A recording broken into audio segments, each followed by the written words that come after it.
Hi, everyone. Thanks so much for joining us. The program will be going live in just a few minutes, so see you soon.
Hi, everyone. Thanks so much for joining us today. My name is Brittany McNamara. I'm the identity editor at Teen Vogue, where I cover everything from the Me Too movement to mental health and basically everything that it means to be a young person today. So I'm thrilled to welcome you to this week's Conversations with Common Sense, the launch of the organization's latest report, Tweens, Teens, Tech, and Mental Health, Coming of Age in an Increasingly Digital, Uncertain, and Unequal World. As you may know, for over 16 years, Common Sense has been helping families navigate increasingly complex digital world. One of the many ways the organization does that is through their research program, which provides parents, educators, health organizations, and policymakers with reliable, independent data on children's use of media and technology and the impact it has on their physical, emotional, social, and intellectual development. So with us today to talk about the research is one of the report's authors, Candace Odgers. Candace is a professor of psychological science at the University of California, Irvine, and she studies child and adolescent mental health and the use of digital technologies amongst this generation. Candace will present her findings, and then we'll hear from two young people about their own and their friends' experiences with technology and media during COVID. So that'll help us contextualize the research and, just hear straight from them what they're dealing with. After about 30 minutes or so, we'll take questions via the comments in the chat. But before we get started, let's watch a short video with young people telling us in their own words what it's been like for them during the pandemic. I'd say 6 months ago that I was pretty much a typical teenager. Stress between school and extracurricular activities. I was pretty happy most of the time. COVID-19 can be characterized as a pandemic. The coronavirus is a pandemic. Many schools around the world, as you know, have shut down. It's going to have a huge impact.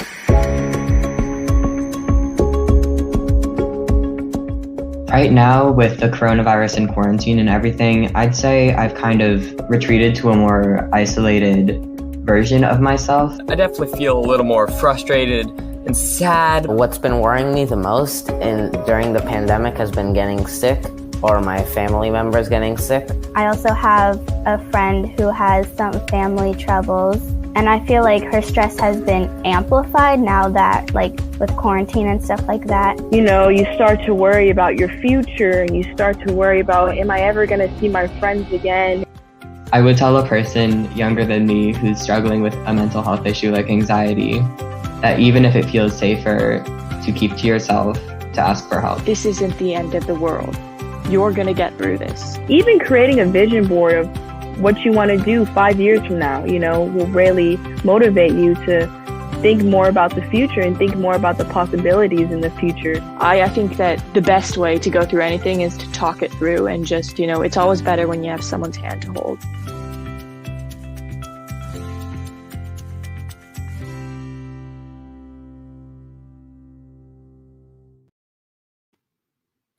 Wow, amazing.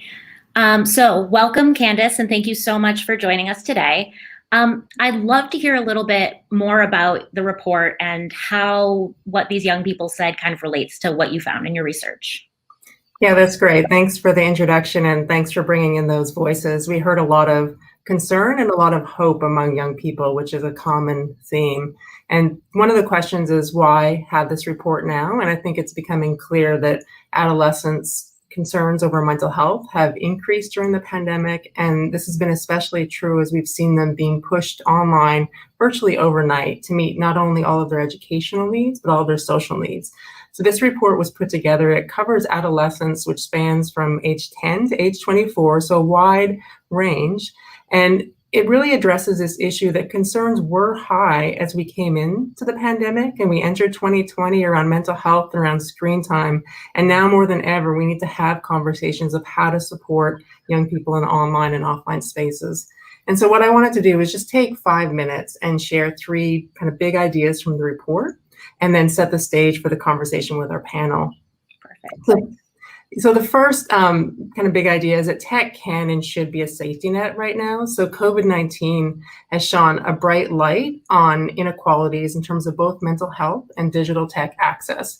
And it's really difficult, impossible really, to have a conversation about adolescents' mental health or their digital tech use without considering family resources. It shapes both.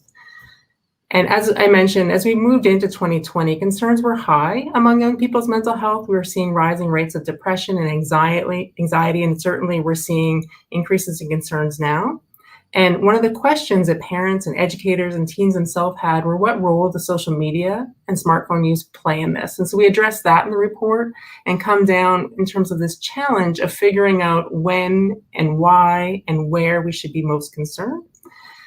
The third point relates to the conversation we're having now. And the conversations about screen time are changing really quickly, from concerns over how much time young people are spending online to how we can create online spaces in ways that meet young people's social and educational needs. So this first idea around tech being a social safety net and the enormous role that poverty and family resources play in shaping both mental health and digital technology use. It's really stunning when you look at the figures. So 1 in 2 adolescents in the United States, now this is between the ages of 13 and 18, live in a household that's either characterized as below the poverty line or a low-income household.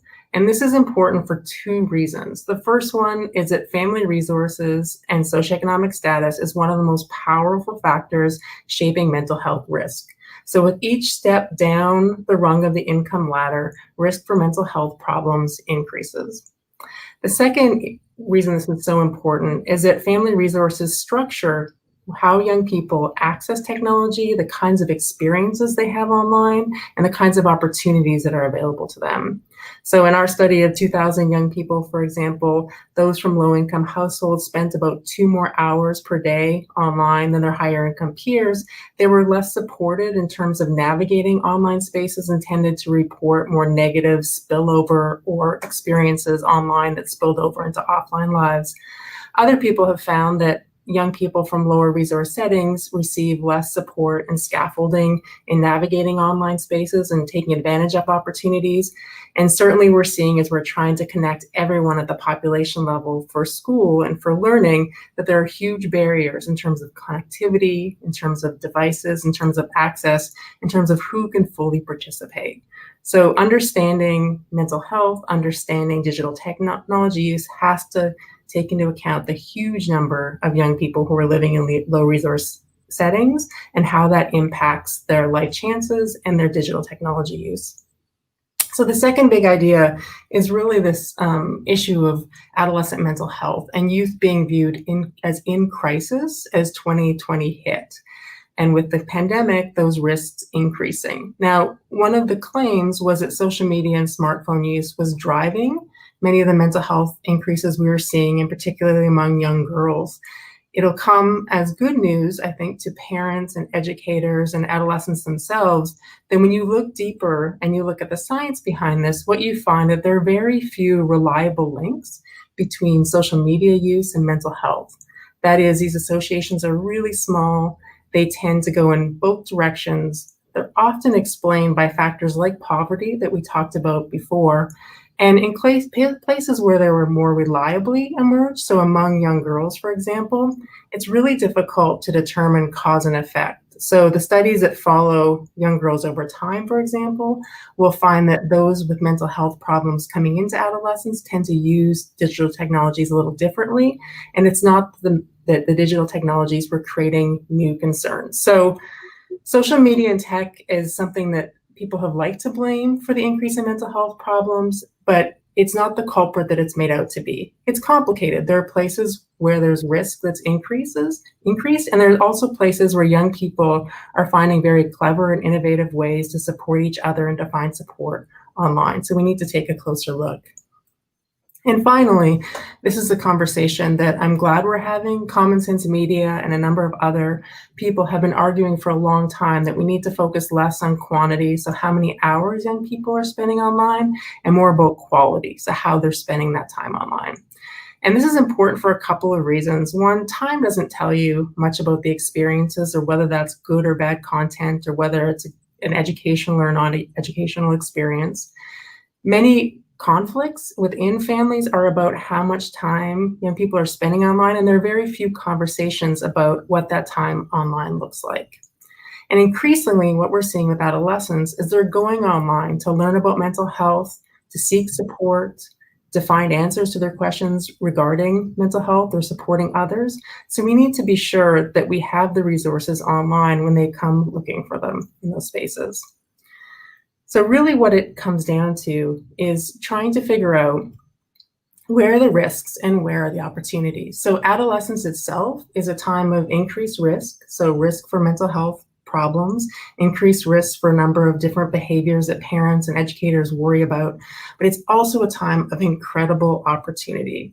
Adolescents' brains are primed for learning. It's a time of exploration. It's a time where adolescents develop habits that will stay with them for the rest of their lives. It's an incredible time, actually, in human development. So really what we need to think about as parents and as educators, as young people, is how can we minimize those risks in online spaces? And there are risks. And how can we amplify the opportunities, especially at a time where young people are inevitably going to be spending an increasing amount of time online? So how can we think about those risks for increased family conflict, for young people who may be suffering from mental health problems, who may be prone to negative experiences online, keeping young people's data secure, ensuring that everyone has the right to access the online world and the opportunities are present? And then how can we ensure that we deliver mental health services and supports to young people when and where they need them? And so I'm really looking forward to hearing from our young panelists and the kinds of experiences they've had in terms of risks and opportunities in online spaces. Thank you. Great. Thanks so much. Yeah, I really appreciate the nuance here, because at this point, a decades-old problem where parents are saying, get off the computer, get off your phone, and young people like to be on the computer and like to be on their phone for reasons. So I think that this is a great opportunity for us to talk to some young people to add context to the research.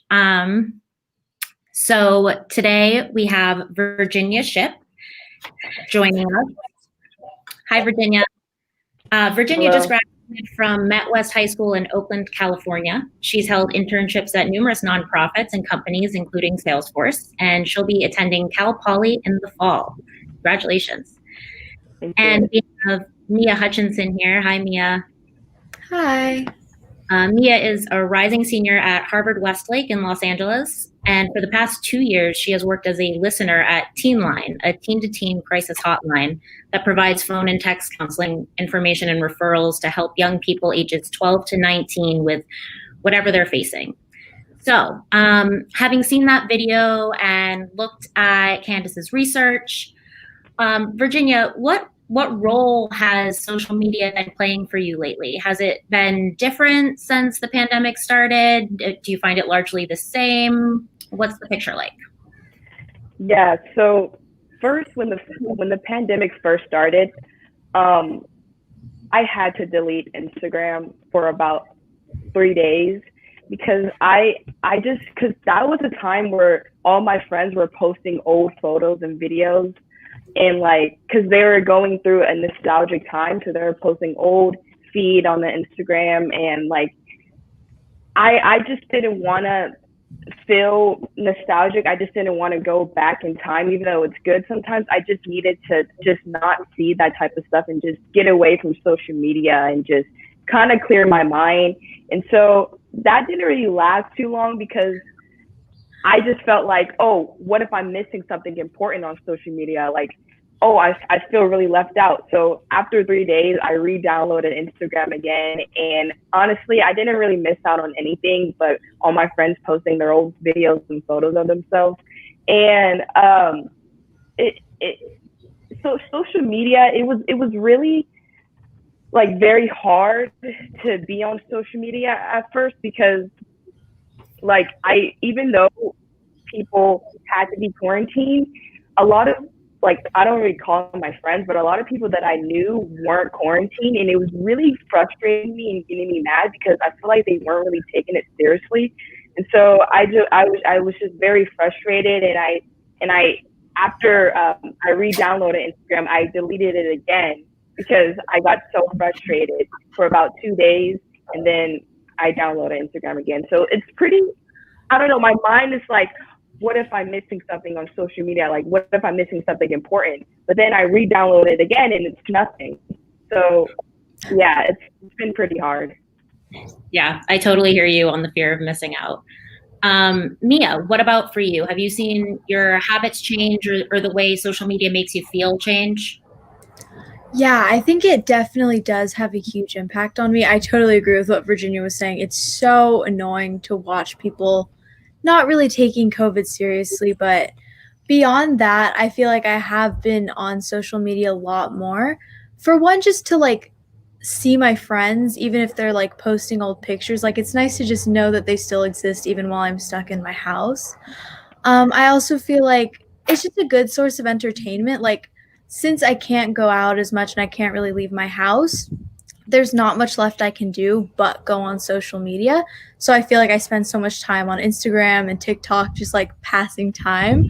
But luckily, I feel like with all the current protests going on, there's so much more information being spread, good information for people to learn and people to educate themselves on issues that aren't necessarily perspectives they face. So I think it's been really great going on social media and seeing my feed so filled with educational posts where I can learn and just get a different perspective. So I think it's been different, but it's been good for me.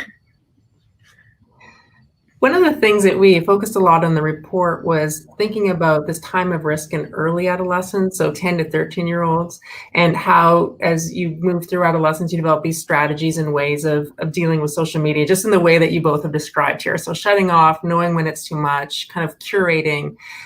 What kind of advice would you give to your younger selves or younger siblings or cousins about entering into social media in that first time?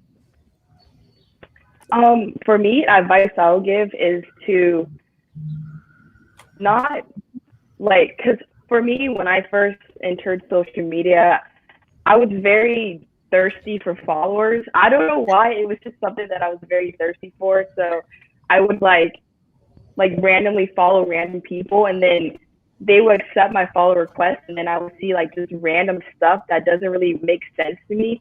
So advice that I would give is not to be thirsty for followers and really to be careful on who you're following, because there's a lot of people who put out different content that's informational or that's good, and then there's people who put out like content that's really bad. Like for example, there's a lot of there's a lot of Instagram models, and they put out like a certain image of themselves that is not real. And so if you see that, you're like, wow, she's very skinny. I want to be as skinny as her. But what people don't know is that they're using these editing apps like Facetune or Photoshop to Photoshop their bodies. So you're getting a different like image in your head that they're putting out that's not even real. So I would say be careful who you follow and just make sure that they're putting out good content, because it really could mess up your mental state.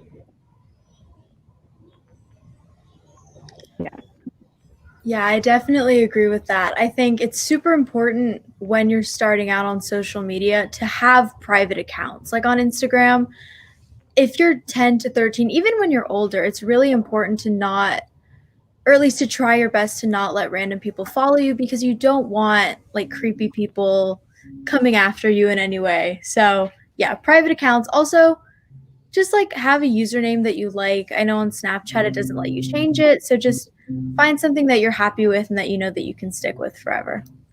Simple advice. Advice. I know a lot of people my age have very regrettable screen names. So, so Virginia and Mia brought up really great points about the risks or red flags that social media can bring up. There's fear of missing out, body image, privacy concerns.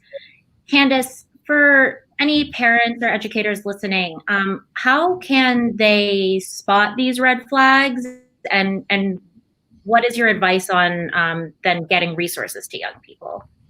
Yeah, that's a great question. I want to say about the social media question, we asked about young adolescents. The rules around social media, you have to be 13 years of age to get an account. But we know that 50% of young people in the United States under that age actually have an account. And so that advice you're giving, is there's a message here for the tech industry also, that we have to realize that those younger teens are online and using those platforms. So in terms of what to look out for, one of the most common things we see is that online risk is often overlaps with offline risk. And so youth that struggle online and that often have their symptoms amplified by negative content that we're talking about here are often struggling with other things offline. So that might be anxiety, that might be being very prone to rejection sensitivity, it might be problems you're experiencing with your peers. So the good news is that parents and teachers can see these. They're not hidden in online worlds only. And so we can use many of the strategies that we use to support young people and support mental health offline. There's also new information that parents and teachers have access to. And that's the digital traits that young people will often leave, sometimes in private accounts, which is harder to access, but often in public accounts too, in terms of calls for help or understanding when young people might be struggling. And so part of it is figuring out how you can leverage those offline supports, so supportive and caring adults, effective mental health treatment when it's required. Often it's communication, right? So finding the time to talk, which is said all of the time, but is so critically important. And especially now when there's so much uncertainty facing young people, when they're getting misinformation online about what's happening, when adults really don't have the answers, trying to have those conversations with them about how we can deal with, the days and weeks ahead. Right. Yeah. And you mentioned there being a message to the tech industry here. And Virginia, in our conversation prior to the panel, you had mentioned that you had some ideas about how tech companies or, people on the internet at large can help direct resources to young people or better make them available or targeted towards young people. I'd love to hear what you think about that. Yeah, so just for my experience, being an African American woman, seeking help for like your mental illness or whatever in the Black community is kind of looked down on, because it's just something that some Black people aren't really familiar with. And, me being a Gen Z person, mental illness is very talked up upon, and it's very popular to, be open about it. And so I feel like if some tech companies can create an app or just create like a website, just have more resources towards mental health, like I said, just creating an app, it'll be right on your phone, and it'll be private to you. You don't have to really tell like anyone about it, and you'll be seeking help. And I feel like, technology is the future of the world, and I feel like technology is going to continue to evolve. And so why not have like the resources or the proper help right at your phone? Because I feel like a lot of teenagers, they have their phones, and it's very easy to download an app, and you could really help someone just by giving them the proper help. And also, you wouldn't have to go somewhere really far. And it would just be right at your hand. So if tech companies can create like an app or just a website or just more resources online for help for mental illness, then, I feel like it could really change the world. Yeah, I think that's a great point.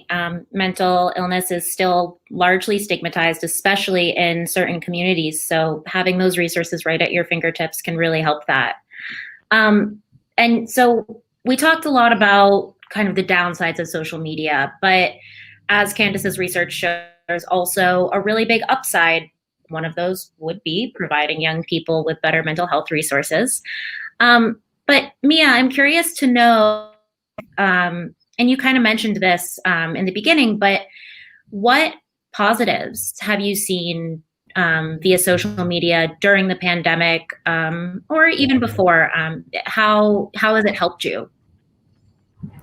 Yeah, I mean, beyond just helping me connect with my friends, which I love, just kind of going back to what I said about education, I see so many people in my community who I never would have thought would have spoken up about things like Black Lives Matter and other social injustices happening to people of color. I never would have expected certain people to speak up, and it's really wonderful to see my community and my friends really educating themselves and trying to do better with the privilege that they hold. I think this spans all the social media platforms that I'm on.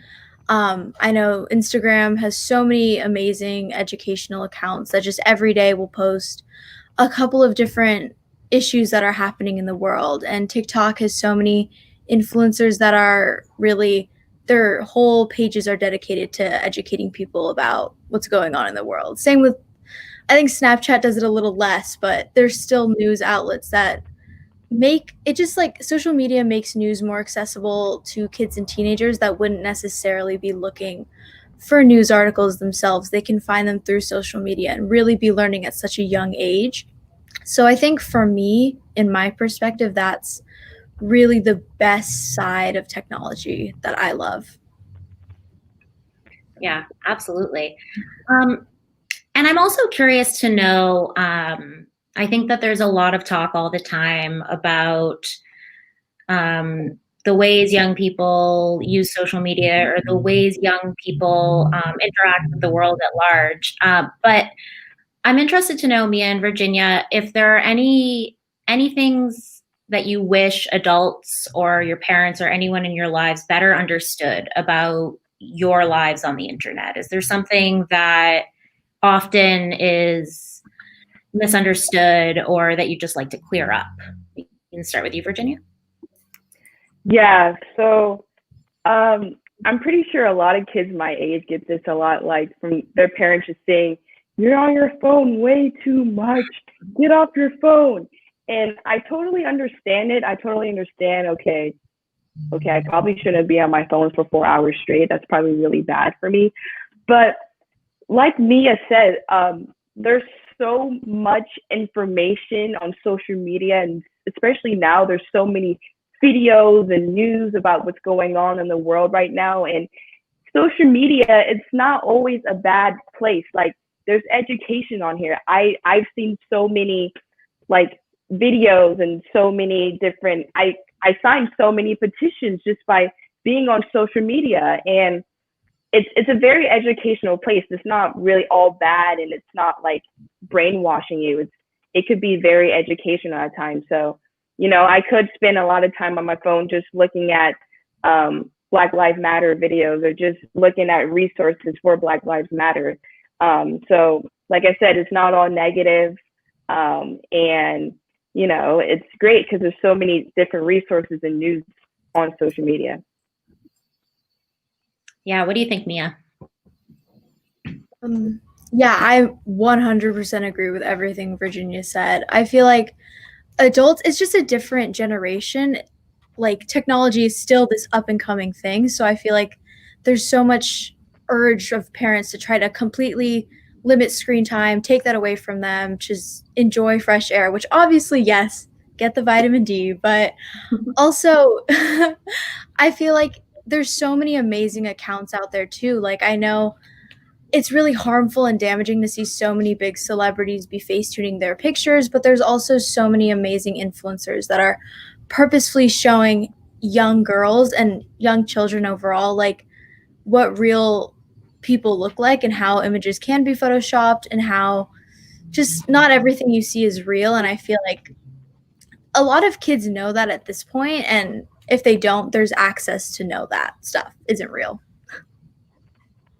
Yeah, absolutely. So, Candace, I think what Mia and Virginia just said speaks perfectly to your research, particularly the point about quantity versus quality, and how family conflict can contribute to mental stress for young people around social media. So, what advice do you have regarding, maybe not focusing so much on how long young people are on their phone, but trying to guide them towards better and more kind of wholesome outlets? Right. So one of the big questions that we ask parents to ask is, when the impulse is to shut off the phone because you perceive it as the problem, take a second and think about what you're shutting off. So have a conversation with your young person of what content you're shutting off, especially now when it's a time they might be using it to connect with friends, to get support, those types of things. In terms of refocusing the question from quantity to quality, so that can be a fun exercise. Actually, it can mean co-playing and co-creating. So parents are strapped for time right now. It's becoming even harder, but finding time to go online and explore places with your younger kids and your adolescents, right? So following together online, finding ways to contribute, to create, to connect online, and having those conversations, just like you'd have a conversation at the end of the day when you're back together at dinner time or in the evening, of how your day went offline. So how did the day go online? What kinds of things did you see? What news feeds did you see? Let's use that as a starting point to have a conversation. And so there can be lots of ways for parents and kids to connect, or caregivers and young people to connect, just using the content as a jumping off point. That's super interesting, the idea of bringing up, how was your day online? I don't think I would ever think to ask someone that. I really like that. So I understand we have some questions from the audience. I'd love to field some of those. Okay, great. So from Michael, we have, what filters do you use as a young person to differentiate news from entertainment and infotainment? Great question. Mia, do you want to start? Sure. So I think it's really important to, once you read a headline or read an article, is to really go and try to do your own research beyond just what it says. I think there's so many charts out there that are amazing that show is it leaning in one direction on a political scale or spectrum. And just, there's so many things out there that can tell you, is this source biased? But I think it's really important to not just trust the media and to be willing to do your own research, just to get educated better and to learn more about what's going on in the world in general. Yeah, I 100% agree with Mia. I feel like, do your research on the topic, see if the source is the trusted source, and also don't trust certain type of news that you see on Instagram or social media, because people on social media, they could put out their own content and they could, edit different types of things and stuff. And so, like I said, go and do your own research, make sure it's a trusted source. And if it says that it is, then go with it. Great. Yeah, media literacy is super important, especially right now when there's so much coming at you all the time. So as a journalist, I love to hear that people are checking their sources. Oh, great. Another question from Mindy. What keeps you from telling your parents or support network about difficult things you experience online? Help us know how to better respond when you do share hard things. Virginia, do you want to field that one first? Yeah. This is something that I have struggled with in the past. So this is something that I've struggled with in the past, just telling my, family about some of my problems that I've had on social media. Like if I was getting bullied or something on social media, it's kind of hard to tell your family that, because your family kind of sees you as a different type of way, but they don't see the type of things that you do on social media if they don't follow you. And so it was kind of hard at first, but you just have to give them like the full story and the full rundown of what was going on, and just like be really blunt with them, even though it's really hard to do that. Just know that they are your huge support system. They live with you, so they should know some stuff about you. And just even though it's really hard to be blunt, just try to be blunt with them, because your parents could give you some of the best advice. Yeah, what do you think, Mia? I most definitely agree with everything Virginia said. I think from my perspective, the most important thing parents can do is just open that flow of communication beforehand. Don't make it all on the kid to open up to you. I think it's really important to really just keep checking in with your kids and being like, hey, how's your day going? Has anything happened? Because I feel like kids can trust their parents more when they know that they care. And I think a lot of times adolescents in general are going through a feeling that their parents might not care that much or might not want to listen, or they're going through their own things. So I think it's really important for parents to show their kids that they do really care and they do really want to be there for them and listen and be willing to just talk to them about everything that's going on. Great. That's really great insight. And Candace, do you have any tips from your perspective about how parents can open that line of communication like you mentioned before? Yeah. So I think a lot of times as parents, we're given the message that it's this brave new world of digital technology and everything that we knew or thought we knew about young people doesn't apply. But the good news is it does. So adolescents and young people and our kids still need the same kinds of things they've always needed. It's just now a different context. So in the same way that if they've been bullied at school and it's difficult to talk about, how we've found out about those things in the past is to have those conversations and to have opportunities for those conversations. So to be involved in your children's friendships, to have those conversations, to make it a safe space. And sometimes the fear is that the device will get shut off, right? So if you share with your parent that you're having trouble on social media, the response might be for parents to shut it off, to get rid of it. But it's really difficult to extract the digital world from young people's lives, especially now, without shutting off all the good things, right? And so that's the challenge, is how to intervene as a parent to stop or to help support your young person in stopping that negative behavior and exposure while still keeping all the connection and the good parts of it. Awesome. Thanks so much.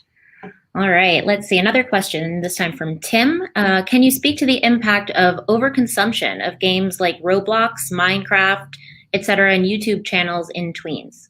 I don't know what Roblox is, but perhaps you do, Mia? I do to an extent. I know that one of my friends plays Roblox, but my understanding of it, I've never played it myself, is just like, it's a game where you interact with other people in real life. I don't really know what you do in it. I think you can play a lot of games and stuff and maybe build, but yeah, it's just like a game where you can connect with people online in real time. Thank you. So what do you think about overconsumption and how you handle maybe just like you can't stop playing at night or something like that? Yeah, I think definitely that's another situation where parents should really get involved. And like, if they're noticing like, hey, my kid seems a little bit tired or seems a little bit out of it or seems like they're always on stuff, I think it's important to just kind of help them realize that they're having a problem and help them realize like, hey, maybe we should spend a little time elsewhere. But I think it's important that the kid recognizes that they have a problem versus just being told they're a problem so they don't like retreat. Mm-hmm. Yeah. Any thoughts, Virginia? Yeah, I agree. I have a little sister actually, and she plays like she's on YouTube a lot, and she plays like a lot of games on her PS4. And she's usually in her room, especially during the summer when there's like nothing really to do. She's usually in her room for about like 5 hours just playing games and on YouTube. And I told her at first, like, hey, this is kind of a problem. You should probably come outside and get some fresh air. And she was like she was just very, very addicted to it. And so one thing that I did is that I took her up to a drive up to like this park area where there's a lot of mountains.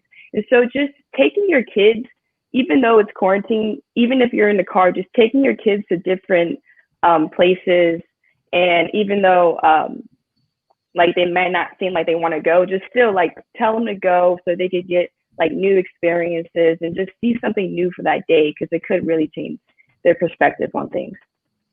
Yeah, I like the idea of a redirect. Candace, are things like time limits, are those types of things helpful, or does that further create a divide? Yeah, so I think it's about creating a balance. So I have kids that play Roblox and Minecraft and Fortnite, and I have to tell you, during the pandemic, my rules have relaxed, in part because it's been a sandbox where they can collaborate and where they can meet up with their friends. And so my screen time rules around this have expanded during COVID.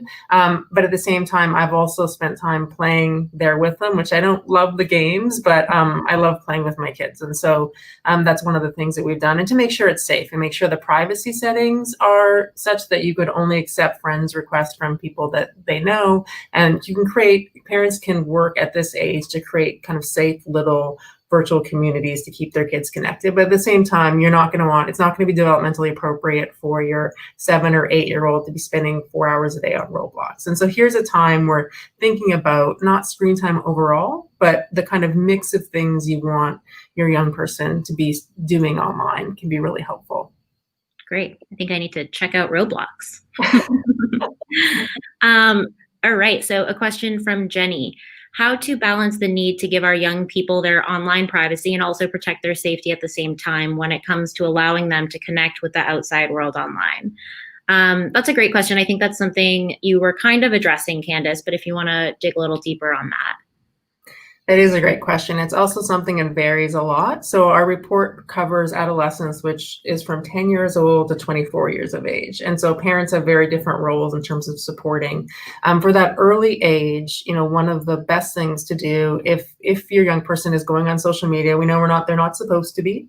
We know most of them are, to develop accounts where you share access. So developing a family media plan where you work out the rules of what caregivers or parents are going to be seeing online, so that they know that they can talk to you about content that's posted online and conversations that they have. At the same time, just like in kind of offline context, adolescence is a time of increased autonomy, a time where we need to create spaces for them to have private conversations, to get those supportive exchanges from peers. And this is how they bond, right? So they share secrets, they have kind of intimate conversations. And so as young people move through adolescence, it's really about that relationship and making sure that adolescents can signal when there's a problem or when you need to know. Now, there's times where parents will be suspicious that things might be going wrong, and those are times where the conversations might have to be more forceful, or there might have to be some more investigative work, as there would be in offline context. But it's really setting up those expectations, either with a family media plan early, or just conversations about how you both want to navigate the kind of shared accounts, shared access, and what everyone's seeing online. Great. Thanks so much. So time is almost up. So I just wanted to see if the panelists have any final thoughts on social media and young people that you wanted to share. So I'll start with Mia. For sure. I think overall, I just want to say, have faith in your kids. Obviously, check in with them, make sure everything's going well. I really love Candace's idea of even if you don't love it, maybe try to go on these sites with them to suss out safetiness, but also just to know and to let your kids know that you want to spend time with them and you want to be with them. So yeah, but also just have faith in your kids. Most of the time they are acting safely, but it's okay to also be more hands-on with them too. Great. What do you think? Yeah, I 100% agree with Mia. Just like Candace said, play some games with your kids, test out the privacy, and you might like the game too.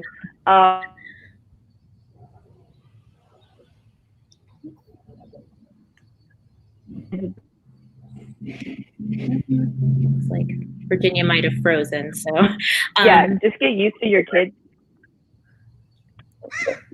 Great. You're back. Okay, sorry. That's all right. All right, Candace, any final thoughts? Yeah, it's not a conversation about technology without a technology problem. Absolutely.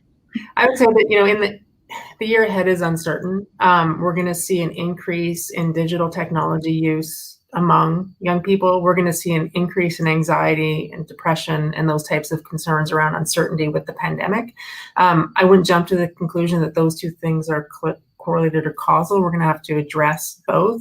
I think there are opportunities for technology and digital mental health apps, supports, ways to extend mental health services online. But just in the same way that social media and smartphones aren't the sole cause of mental health problems or the driver, apps won't be the only solution. They're going to be part of the solution, and digital technologies will be a place where young people are going right now, but we're going to have to invest some resources in designing spaces that support young people's mental health if we really want to ensure that these inequalities don't amplify over the coming months and year. Great. Well, thank you all so much for being here, Candace, Virginia, and Mia. I so appreciate it, and I know the folks at Common Sense do too. And thanks to everyone watching. If you want to share this conversation, if one of your friends missed it, please send it along to them. It will be on Common Sense Media's YouTube channel, so you can revisit and watch anytime you like. All right. Well, thank you everyone so much. Bye.